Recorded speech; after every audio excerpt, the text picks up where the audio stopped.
আমরা তো প্রায়শই ইতিহাসের দিকে তাকাই, তাই না? কি ঘটেছিল, কেন ঘটেছিল, এসব বোঝার জন্য। হ্যাঁ, সেটাই স্বাভাবিক। কিন্তু আজ আমরা একটু অন্যরকম ভাবনার দিকে যাব। কি হতো যদি ১৯৪৭ সালে মানে ভারতীয় উপমহাদেশটা ভাগ না হতো? হুম, ইন্টারেস্টিং প্রশ্ন। রবিশঙ্কর দাসের একটা লেখা আমরা দেখেছি। উনি ২০২৫ সালের একটা অবিভক্ত ভারতের ছবি কল্পনা করার চেষ্টা করেছেন। হ্যাঁ, লেখাটা আমিও দেখেছি। বেশ গভীর বিশ্লেষণ। চলুন ওই লেখাটার ভিত্তিতেই আজ একটু আলোচনা করা যাক এই বিকল্প সম্ভাবনাটা নিয়ে। অবশ্যই। তবে এটা মনে রাখতে হবে, এটা তো আর নিশ্চিত করে বলা যায় না। এটা একটা চিন্তার খোরাক, একটা হোয়াট ইফ সিনারিও, যেমনটা রবিশঙ্কর দাস দেখানোর চেষ্টা করেছেন। ঠিক। তার বিশ্লেষণ অনুযায়ী আমরা দেখতে পারি অবিভক্ত ভারতের সমাজ, অর্থনীতি, বিশ্বের দরবারে তার জায়গা, দেশের ভেতরের পরিকাঠামো, মানে এই বিষয়গুলো কেমন হতে পারত। সামাজিক কাঠামো আর সাংস্কৃতিক পরিচয়ের দিকটায় হ্যাঁ, এত রকমের ভাষা, ধর্ম, সংস্কৃতি, এত বৈচিত্র্য নিয়ে একটা দেশ মানে কিভাবে চলতো সেটা? দেখুন, এটা নিঃসন্দেহে একটা বিরাট চ্যালেঞ্জ হতো। রবিশঙ্কর দাসের লেখাতেও সেটার ইঙ্গিত আছে। হুম সম্ভবত একটা একক সাংবিধানিক কাঠামোর মধ্যেই এই সব বৈচিত্র্যকে জায়গা করে দেওয়ার চেষ্টা করা হতো। হয়তো সেখানেও মানে কিছু সাম্প্রদায়িক বা জাতিগত উত্তেজনা থাকতেই পারত। অনেক দেশেই তো থাকে। তা থাকে। কিন্তু মূল পার্থক্যটা হতো অন্য জায়গায়। দেশভাগের ফলে যে একটা গভীর অবিশ্বাস, একটা তিক্ততা, একটা শত্রুতার জন্ম হলো, সেই ক্ষতটা হয়তো তৈরিই হতো না। তার মানে ধর্মের ভিত্তিতে আলাদা রাষ্ট্র, এই চিন্তাটা হয়তো এতটা জোর পেত না। দাসের বিশ্লেষণটা সেদিকেই ইঙ্গিত করে। ভাগাভাগির ওই রক্তাক্ত ইতিহাসটা যদি এড়ানো যেত, তাহলে বিভিন্ন সম্প্রদায়ের মধ্যে সম্পর্কটা কি আরও স্বাভাবিক হতে পারত, আরও মজবুত? সম্ভাবনা তো ছিলই।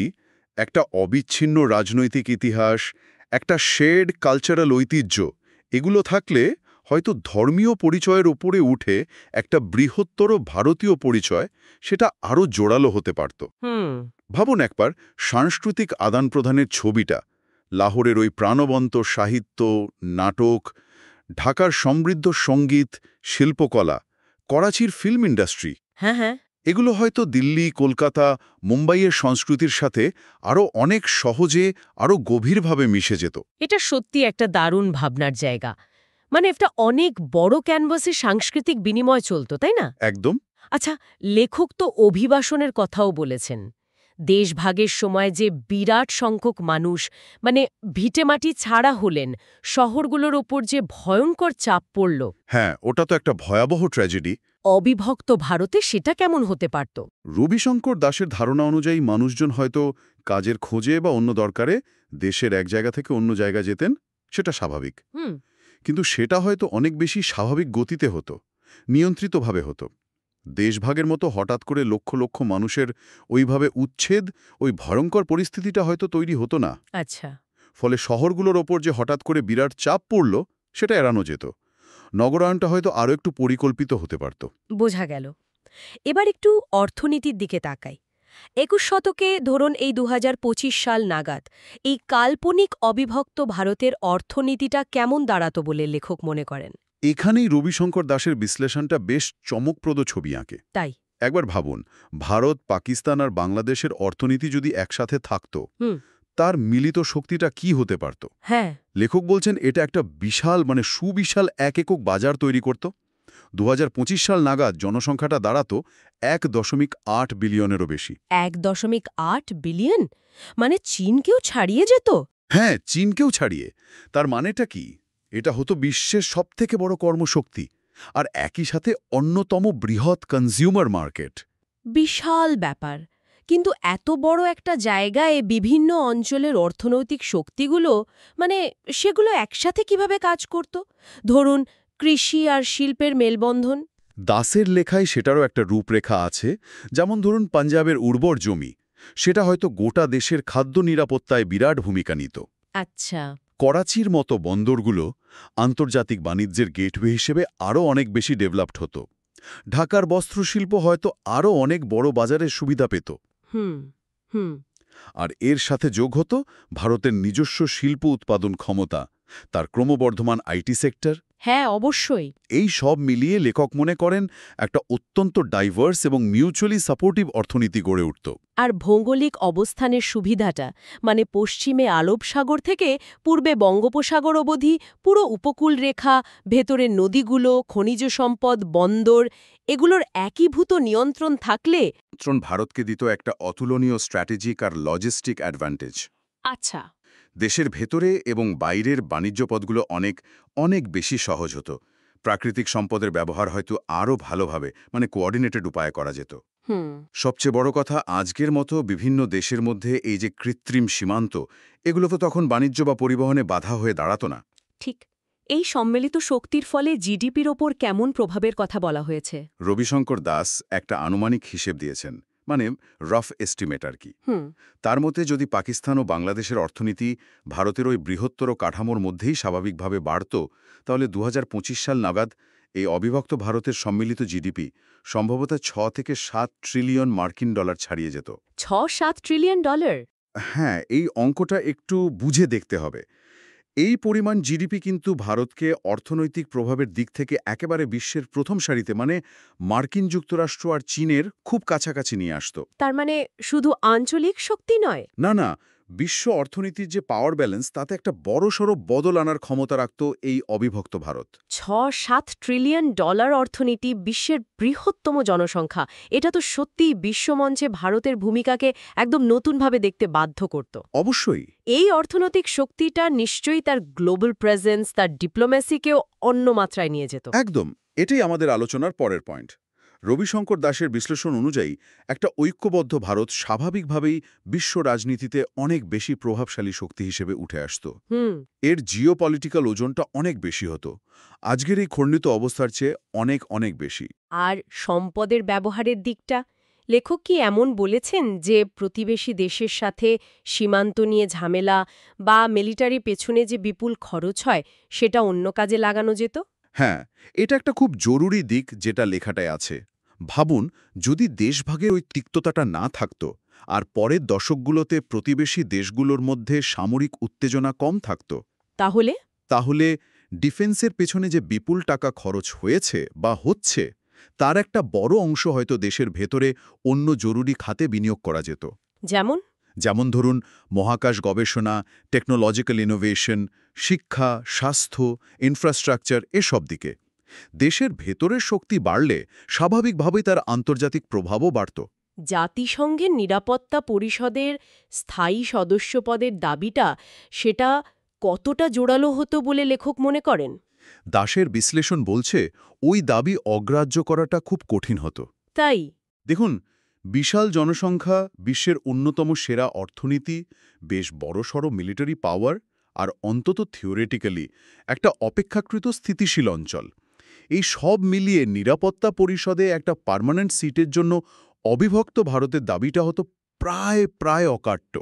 তাহলে দক্ষিণ এশিয়ার পুরো ছবিটাও কি অন্যরকম হতো?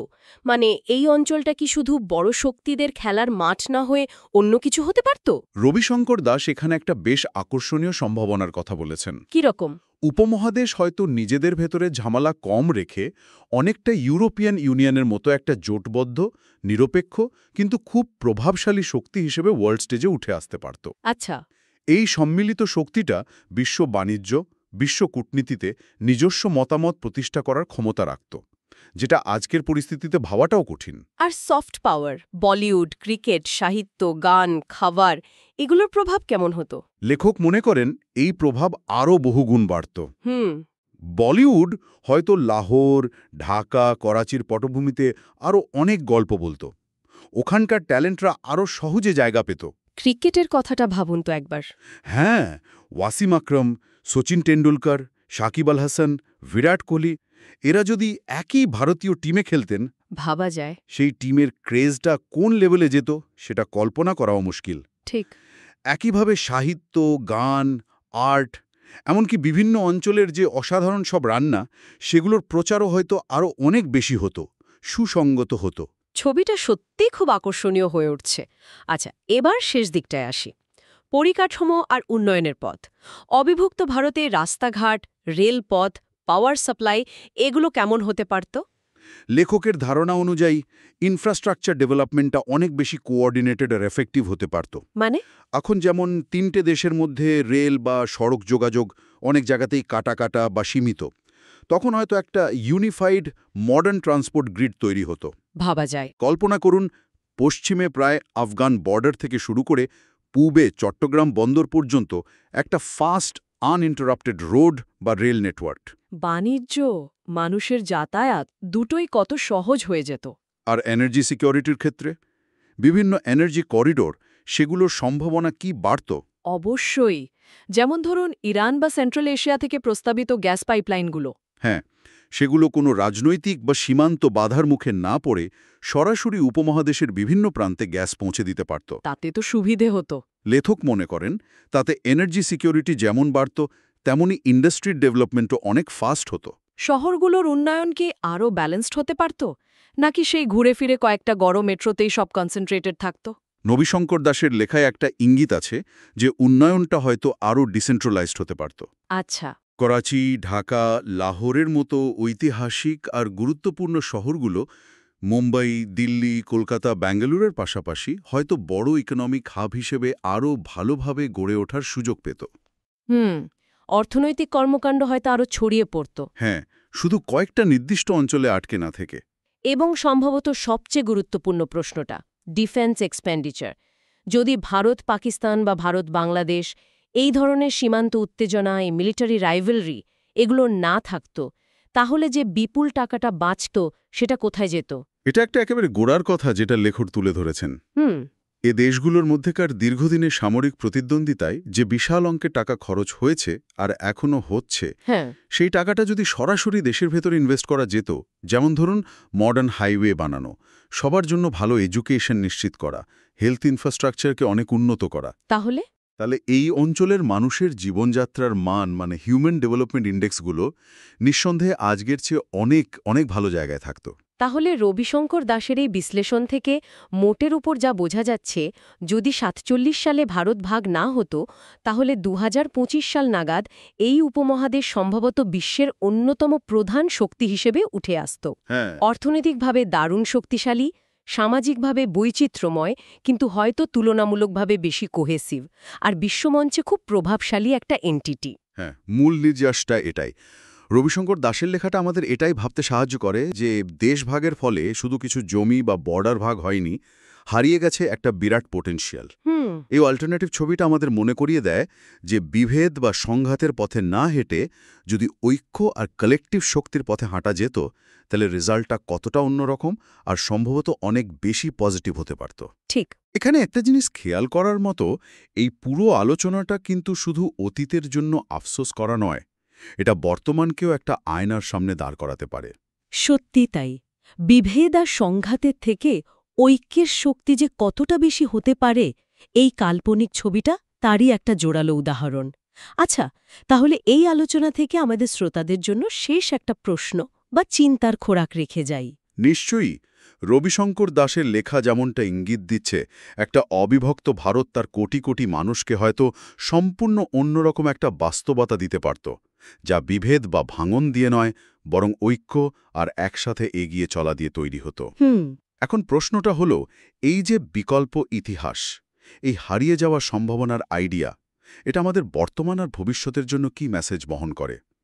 এই অঞ্চলের দেশগুলো কি এই কাল্পনিক ঐক্যের ধারণা থেকে নিজেদের এখনকার সম্পর্ক আর ভবিষ্যতের পথ চলা নিয়ে কোনো শিক্ষা নিতে পারে? দারুণ একটা প্রশ্ন। এই ভাবনাটা নিয়ে আজকের আলোচনা আমরা এখানেই শেষ করছি।